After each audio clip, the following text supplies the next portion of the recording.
Now, before we get to the main topic, let me tell you about the rumored Xtra Muse 2 Pro. If you're on a budget, you might want to hold off on buying the Luna Ultra just yet. Given Luna Ultra's premium positioning, I'm fairly confident the Xtra Muse 2 Pro will arrive at a lower price point, offering what could be a sneaky way to get something that feels very DJI-esque, if you know what I mean.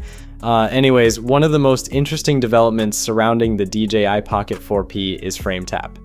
Back in April, a leaked promotional video shared by Igor Bogdanov quietly showed the Pocket 4P being controlled remotely through the FrameTap accessory, giving us our first look at how DJI intended the system to work. At the time, most of the attention was focused on the dual camera setup, so this detail largely flew under the radar. Now, as we get closer to launch, unboxing and hands-on videos are giving us a much clearer picture. Creators are not only showing FrameTap alongside the Pocket 4P, but also demonstrating its remote control functionality in action. And not to toot my own horn, but I did say a while back that we might see FrameTap bundled with the Creator combo. Ever since Insta360 started teasing its Luna system, many people assumed remote operation would be one of its standout features. DJI, however, seems to be taking a different route.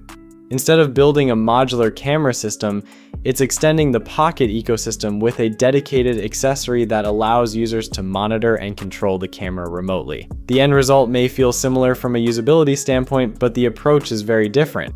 As for the camera itself, reports point to a dual camera setup consisting of a 1-inch primary sensor and a dedicated telephoto camera with 3 times optical zoom, with some leaks mentioning up to 48 megapixel resolution.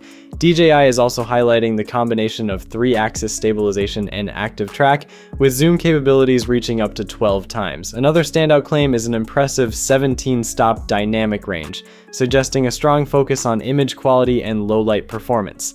DJI also mentions a classic focal length for standout portraits, which further supports the idea that the secondary camera is designed specifically for portrait-style shooting rather than simply extending zoom reach.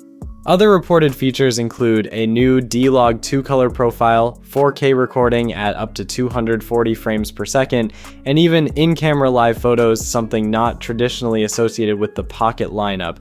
Storage appears to be getting a major upgrade as well, with 103 gigabytes of built-in storage, which is double that of Luna Ultra, and transfer speeds of up to 800 megabytes per second.